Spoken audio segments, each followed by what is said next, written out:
สำหรับพิธีดังกล่าวแมนได้จัดขึ้นในวันที่21สิงหาที่ผ่านมาอยู่ที่สำนักงานตาแสงโน้นหวายโดยการเข้าร่วมของทานพงสวรรค์ศิริพันธ์กรรมการประจำพรรคประธานแนวลาวสังสัตนครหลวงเวียงจันทน์ทานปริญญาเอกนางบัววรสุขละแสงเลขาพรรคเมืองไซเสถามีทั้งการนำขันนครหลวงเวียงจันทน์ขันเมืองอำนาจการปกครองบ้านและแขกที่ถึกเชิญเข้าร่วมด้วยกันในพิธีดังกล่าวทานกุมภวาจำปาสุขประธานคณะกรรมการปกครองเมืองไซเสถาก็ได้ขึ้นรายงานถึงการสร้างตั้งตาแสงโน้นหวายซึ่งเป็นตาแสงที่4ของเมืองไซเสถาประกอบมี11บ้านมีเนื้อที่ทั้งหมด46กิโลตารเมตรและมีพลเมืองทั้งหมด 38,507 คนเป็นหญิง 19,198 คนและมี 8,418 ครอบครัวและมี 8,924 หลังคาเรือนมีอยู่น้ำกัน523หน่วยมีสายแดนทิศเหนือติดกับตาแสงวังซ้ายทิศใต้ติดกับเมืองศรีสัตนาคและเมืองหาดสายฟองทิศตะวันออกติดกับตาแสงดุงพัฒนาทิศตะวันตกติดกับตาแสงธาตุหลวงการประกอบอาชีพของประชาชนส่วนหลายแมนเฮ็ดธุรกิจการค้าการบริการและกสิกรรมมีสำนักงานองค์การจัดตั้งของพรรคและรัฐมีโรงเรียนทั้งภาครัฐและเอกชนมีมหาวิทยาลัยมีตลาดใหญ่หลายแห่งมีเขตเศรษฐกิจพิเศษบึงธาตุหลวงมีสถานีรถไฟลาวไทยทางรถไฟลาวจีนสถานีเปลี่ยนถ่ายสินค้าเขตโลจิสติกส์มีของน้ำเวียงจันทน์ไหลผ่านมีเส้นทางคมนาคมไปมาสะดวกซึ่งทั้งหมดนี้เป็นสิ่งที่เอื้ออำนวยให้แก่การเสื่อมโยงเสื่อมจอดการขนส่งสินค้าการค้าการบริการการท่องเที่ยวและการปลูกฝังเลี้ยงสัตว์ซึ่งในพิธีครั้งนี้ได้มอบมติตกลงให้แก่องค์การปกครองเมืองไซเสถามอบให้แก่คณะบริหารงานตาแสงและก็ได้มอบเป็นใบย่องย้อให้แก่องค์การปกครองบ้านและผู้ที่ให้การสนับสนุนตอนท้ายของพิธีการนำนครหลวงเวียงจันทน์และเมืองก็ได้ร่วมกันเปิดป้ายพร้อมทั้งลั่นคอง9 บาทเพื่อเป็นสิริมงคลในงานและก็ได้เยี่ยมชมสถานที่เฮ็ดเวียกของตาแสงโน้นหวายน้ำตื่มอีกด้วยและทั้งหมดนี้ก็คือพิธีประกาศสร้างตั้งตาแสงโน้นหวายเมืองไซเสถานครหลวงเวียงจันทน์ได้มีการประกาศสร้างตั้งขึ้นอย่างเป็นในค่ำวันที่21สิงหาที่ผ่านมาอยู่ที่แขวงหลวงพระบางกรมทรัพยากรน้ำกระทรวงเกษตรกรรมและสิ่งแวดล้อมได้จัดกองประชุมปรึกษาหารือการปรับปรุงแผนคุ้มครองอ่างหับน้ำเซบังเหียนนับแต่ปี 2026 จนถึงปี 2030 และทบทวนความคืบหน้าการจัดตั้งปฏิบัติแผนคุ้มครองภัยน้ำท่วมแบบเสื่อมทรานแขวงหลวงพระบางเป็นประธานร่วมและกล่าวเปิดโดยทานอุดมศักดิ์พิลาวงศ์หัวหน้ากรมทรัพยากรน้ำโดยมีผู้ต่างหน้าจากบรรดากรมกองห้องการภายในกระทรวงเกษตรกรรมและสิ่งแวดล้อมกระทรวงอุตสาหกรรมและการค้ากระทรวงวัฒนธรรมและการท่องเที่ยว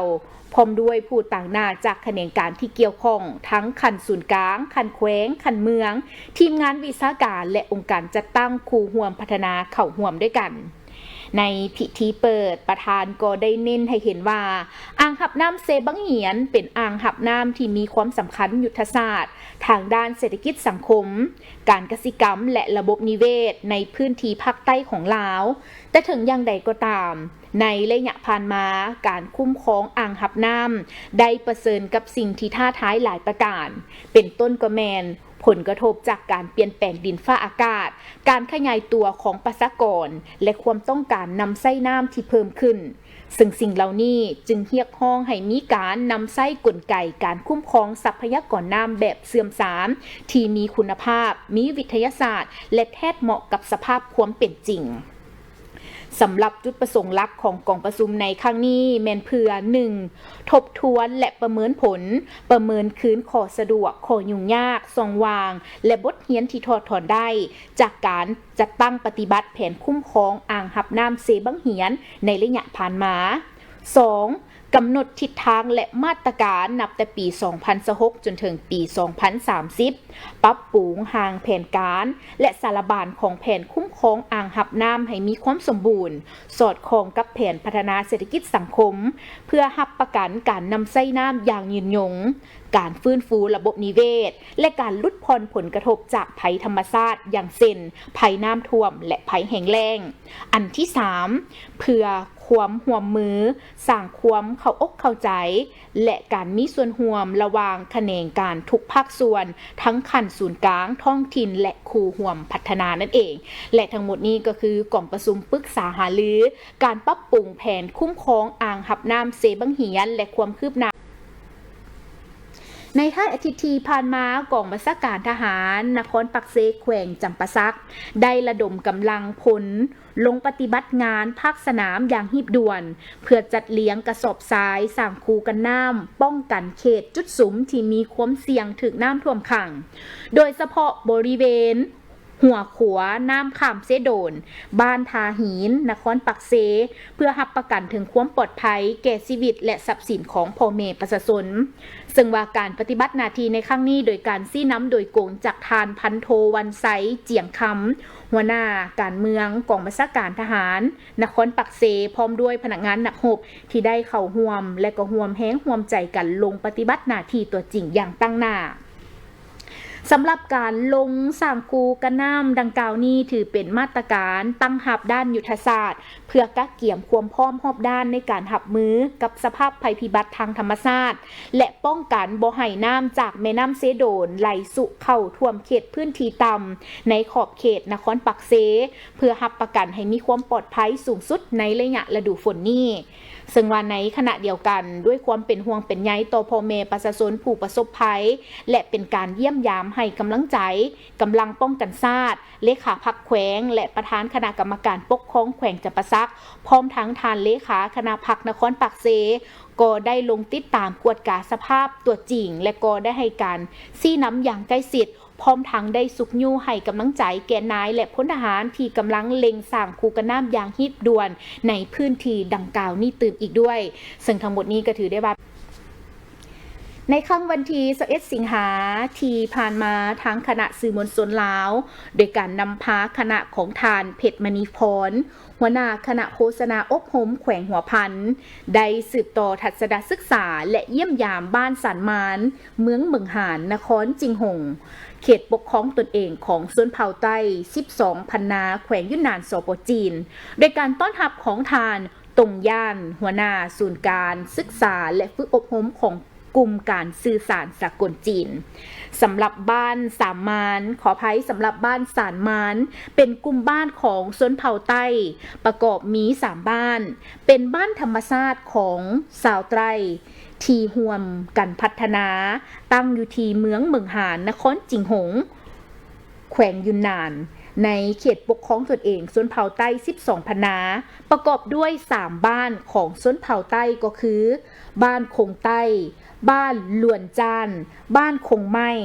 ทั้ง3บ้านมันอยู่ใกล้กันและมีพื้นฐานชนเผ่าวัฒนธรรมทรัพยากรที่คล้ายคลึงกันจึงนำมาร่วมกันพัฒนาเป็นสานมานสำหรับจุดเด่นของสานมานมีเฮือนพื้นเมืองไต่แบบเฮือนยกพื้นป่าไม้เขตฮ้อนและวัฒนธรรมไต่ที่ยังคงหักษาไว้ในเขต3บ้านนี้ยังมีการปลูกหมักไม้และมีหัตถกรรมพื้นเมืองบ้านสานมานยังอยู่ใกล้สถานีรถไฟจีนลาวอย่างล้ามปามขออภัยอย่างล้ามป่าเฮ็ดให้การเดินทางมาเที่ยวชมสะดวกสบายขึ้นการพัฒนาจาก3บ้านสู่กลุ่มท่องเที่ยวชนบท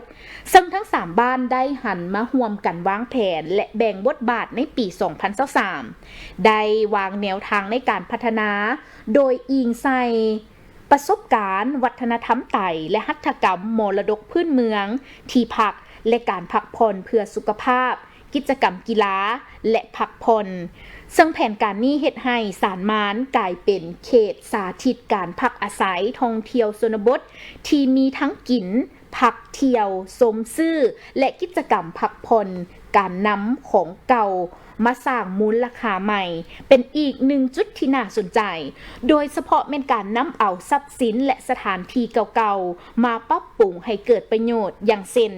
อ่างน้ำเก่าสร้างเป็นห้านกาแฟป่าซึ่งได้มีการสร้างเป็นห้านกาแฟป่าหยางที่มีผลผลิตต่ำส่วนศึกษาธรรมชาติหนองน้ำที่บ่ได้สมในสถานที่พักผ่อนบ้านเก่าปรับเป็นที่พักและก็ห้านค้านั่นเอง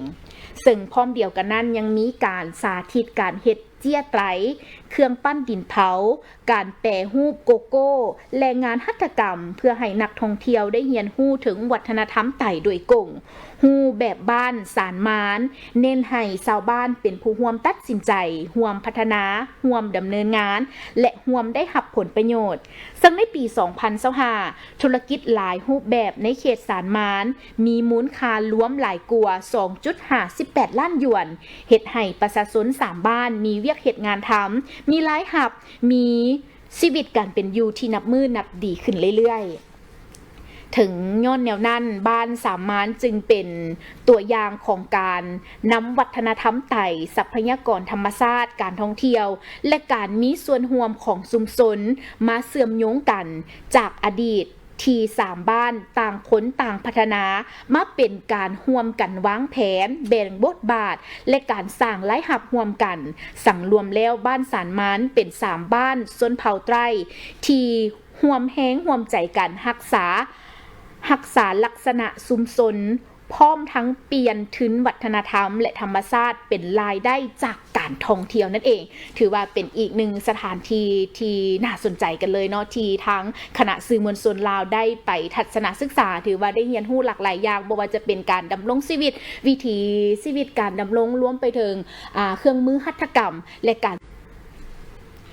ในท้ายอาทิตย์ที่ผ่านมานี้อยู่ที่โรงแรมมิตรภาพแขวงอุดมไซโดยการเข้าร่วมของทานดร.พุทธแสงเทื่อมบุญมีห้องหัวหน้าแผนกสาธารณสุขแขวงอุดมไซพร้อมด้วยทานไบอันมูริแกนผู้อำนวยการโครงการสร้างความเข้มแข็งเวียกงานสุขภาพแม่และเด็กและโภชนาการหรือJSI มีทั้งคณะกรรมการปกครองเมืองผู้จัดการโครงการและวิชาการผู้รับผิดชอบโครงการขันแขวงและขันเมืองเป้าหมายเข้าร่วมในกองประชุมก็ได้สรุปและตีราคาคืนผลการจัดตั้งปฏิบัติกิจกรรมของโครงการในระยะปี 2023 ถึงปี 2026ซึ่งว่าโครงการดังกล่าวแม้นมีระยะดำเนินงานแต่ปี 2021 จนถึงปี 2026โดยได้รับการสนับสนุนจากรัฐบาลสหรัฐอเมริกาและมีเป้าหมายสำคัญในการปรับปรุงเวียกงานสุขภาพแม่และโภชนาการสำหรับแม่เด็กเกิดใหม่เด็กน้อยและวัยหนุ่มโครงการได้ลงจัดตั้งปฏิบัติอยู่ใน5แขวงและ24เมืองในระยะปี 2023 ถึงปี 2026 สามารถจัดตั้งปฏิบัติได้ทั้งหมด165กิจกรรมในนั้นปี 2023 ปฏิบัติได้20กิจกรรมปี 2024มีจำนวน66กิจกรรมปี 2025 จำนวน37กิจกรรมและปี 2026มีจำนวน42กิจกรรมเฉพาะแขวงอุดมไซโครงการได้ลงจัดตั้งปฏิบัติอยู่ใน5เมืองซึ่งประกอบมีเมืองไซเมืองงาเมืองแบ่งเมืองหุนและเมืองปากแบ่งจากการสรุปและตีราคาผลการดำเนินงานพบว่ากิจกรรมของโครงการได้ถูกผันขยายลงสู่คันแขวงและคันเมืองเป้าหมายตามแผนการที่กำหนดไว้พร้อมนั้นผู้เข้าร่วมก็ยังได้ประกอบคำคิดคำเห็นต่อบทสรุปผลและทิศทางแผนการเพื่อปรับปรุงการดำเนินงานให้มีประสิทธิผลและบรรลุตามเป้าหมายของโครงการนั่นเองซึ่งว่าโครงการในนี้มีจุดประสงค์เพื่อประกอบส่วนในเวียกงานพัฒนาเวียกงานสุขภาพแม่เด็กเกิดใหม่เด็กน้อยวัยหนุ่มและโภชนาการให้มีคุณภาพและยืนยงตามทิศทางและแผนพัฒนาของแขนงสาธารณสุข การสรุปเป็นโอกาสสำคัญให้แก่บรรดาภาคส่วนที่เกี่ยวข้องได้ร่วมกันทบทวนผลงานบทเรียนและข้อที่ท้าทายเพื่อเป็นพื้นฐานของการสืบต่อพัฒนาเวียกงานสุขภาพแม่และเด็กและโภชนาการให้ดีขึ้นเรื่อยๆนั่นเองและทั้งหมดนี้ก็คือเวียกงานของโครงการสร้างความเข้มแข็งเวียกงานสุขภาพแม่และเด็กและโภชนาการที่มีการสรุปเวียกงานผลงานใน11 สิงหาที่ผ่านมาอยู่ที่สโมสรเมืองสำไต้แขวงหัวพันได้เปิดกองประชุมผู้บริหารการศึกษาและกีฬาประจำศุกร์เฮียน 2025-2026 ขึ้นอย่างเป็นทางการเพื่อสรุปตีราคาการจัดตั้งปฏิบัติเวียกงานในศุกร์เฮียนที่ผ่านมาและวางทิศทางแผนการประจำศุกร์เฮียน 2026-2027 โดยการเป็นประธานของทานสอนแก้วสิงห์ทองสุขห้องหัวหน้าห้องการศึกษาธิการและกีฬาเมืองสำไต้ให้เกียรติเข้าร่วมเป็นประธานของทานบุญเลี้ยงสีลินพันธ์คณะประจำพรรคเมืองห้องประธานคณะกรรมการปกครองเมืองสำไต้มีทั้งบรรดาทานอำนวยการโรงเรียนอนุบาลโรงเรียนประถมและโรงเรียนมัธยมทั่วเมืองสำไต้พนักงานห้องการศึกษาธิการและกีฬาเมืองพร้อมด้วยแขกที่ถึกเชิญเข้าร่วมกันอย่างพร้อมเพรียงในศุกร์เฮียน 2025-2026 ที่ผ่านมามีผลงานที่พ้นเด่นและขอคงข้างที่จะต้องได้สืบต่อแก้ไขเป็นต้นก็แมนการซุกยู่เด็กในวัยเฮียนให้ได้เข้าโรงเรียนอย่างทั่วถึงโดยเฉพาะอยู่ในเขตที่ห่างไกลศอกลีกการปรับปรุงการเรียนการสอนการยกระดับวิชาเฉพาะของผู้สอนและการส่งเสริมขบวนการกีฬากายกรรมในโรงเรียนการตีราคาอย่างกงไปกงมาต่อปัญหาขาดแคลนครูอัตราการปะละโรงเรียนของนักเรียนและปัญหาเด็กน้อยเรียน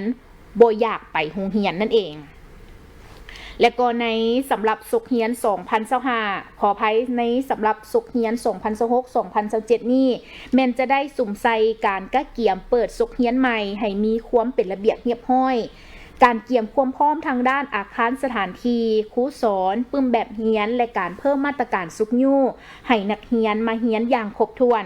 นอกจากนั้นผู้เข้าร่วมก็ยังได้รับฟังการผ่านบทวิเคราะห์สภาพการศึกษาการรายงานผลการสอบสิ่งจบสั้นป .5 ม .4 และม .7 สรุปเวียกงานติดตามกวดการและประกันคุณภาพผ่านข้อตกลงซับซ้อนบนประจำการฉบับเลขที่305/คปม.